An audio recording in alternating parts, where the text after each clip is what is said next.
Assalamualaikum warahmatullahi wabarakatuh. Salam sejahtera untuk kita semua.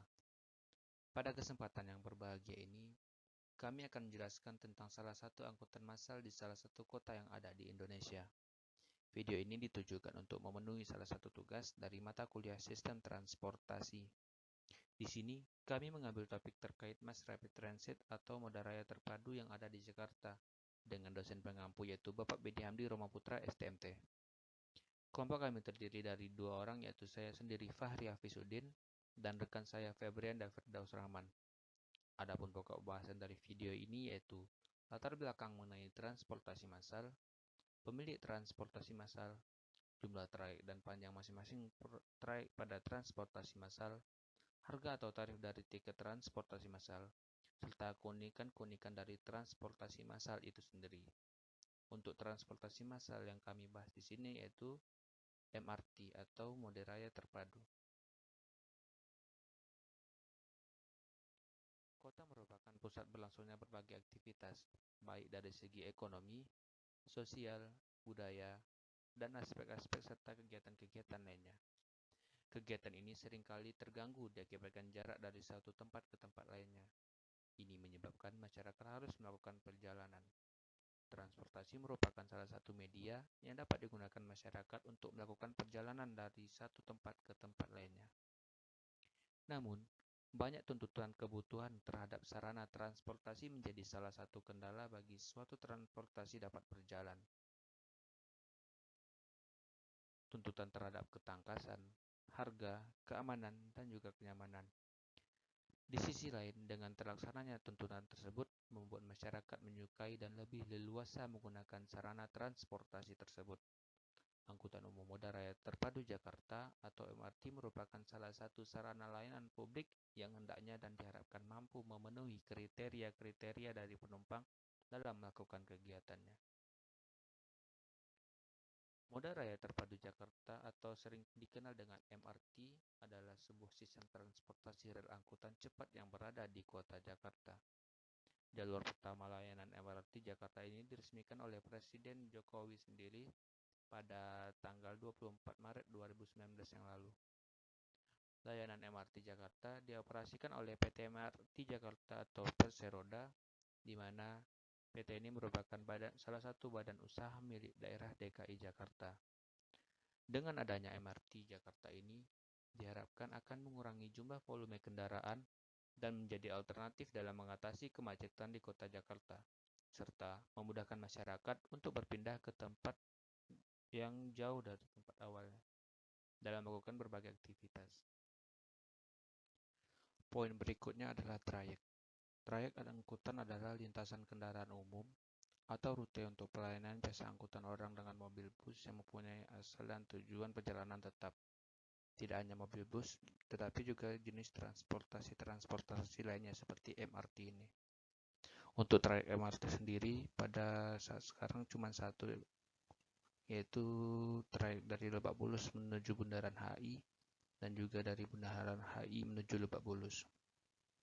Untuk trayek 2 atau fase 2 itu masih dalam masa pembangunan. Untuk rutenya sendiri yaitu dari Bundaran HI menuju Pantai Ancol. Sampai saat ini sedang dilakukan pembangunan yang direncanakan pada fase 2 yang nantinya direncanakan dapat beroperasi pada tahun 2025.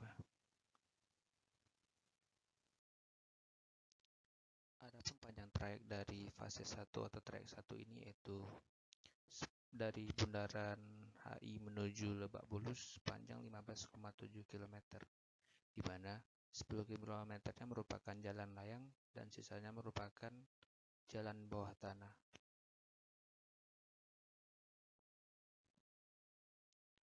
Adapun stasiun-stasiun yang dilewati oleh trayek dari Lebak Bulus menuju Bundaran HI yaitu ada 13, yakni stasiun MRT Lebak Bulus, stasiun MRT Fatmawati, stasiun MRT Cipete stasiun MRT Haji Nawi, stasiun MRT Blok A, stasiun MRT Blok M, stasiun MRT Singsing Mangaraja, stasiun MRT Senayan, stasiun MRT Istora, stasiun MRT Bandungan Hilir, stasiun MRT Setiabudi, stasiun MRT Duku Atas, dan yang terakhir stasiun MRT Bundaran Hotel Indonesia. Baik, sekian penjelasan dari saya. Selanjutnya akan disampaikan oleh rekan saya yaitu Febrianda Firdaus Rahman. Oke, terima kasih kepada Fahri Hafizudin. Selanjutnya kita akan membahas bagian tarif dari MRT Jakarta ini. Pada dasarnya tarif untuk MRT Jakarta ini itu sebesar Rp3.000 dan akan ditambah Rp1.000 setiap stasiun yang akan kita lewati. Berikut list tarif dari MRT Jakarta. Untuk kita mudah memahami tabel ini, biarkan saya memberikan contoh soal. Misalkan, saya berada di stasiun Haji Nawawi dan saya ingin menuju ke Blok MBCA. Nah, dari Haji Nawawi ini menuju Blok MBCA, saya harus melewati Blok A. Dari Haji Nawawi ke Blok MBCA, kita melewati 2 stasiun. Maka tarif yang akan kita bayar itu adalah 3.000 ditambah 2 karena 2 stasiun tadi dikali 1.000.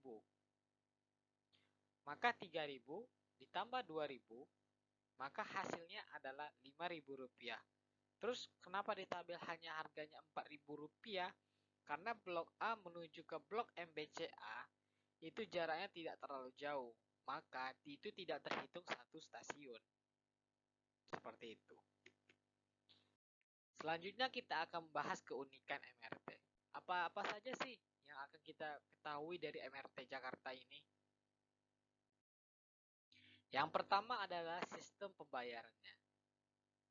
Kenapa? Karena mekanisme pembayaran dalam menggunakan MRT Jakarta yaitu dengan menggunakan kartu jelajah MRT Jakarta single trip, kartu Jangliko, dan kartu uang elektronik bank seperti e-money, Breezy, Tap Cash, Flash, and J-Card.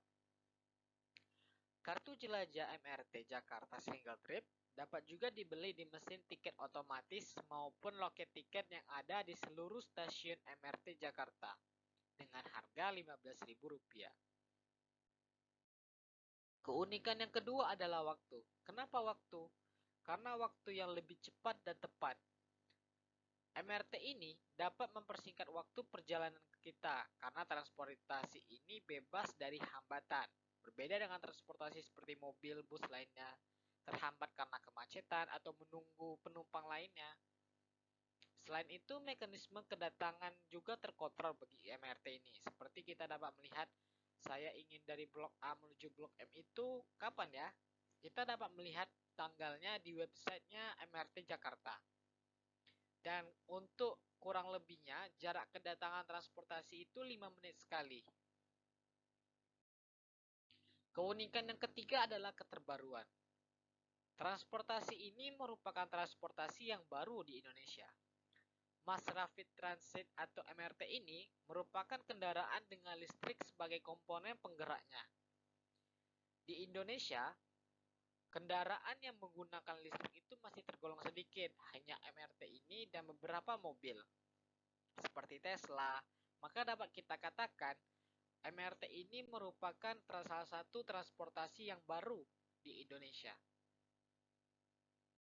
Keunikan selanjutnya adalah ramah lingkungan. Kenapa ramah lingkungan?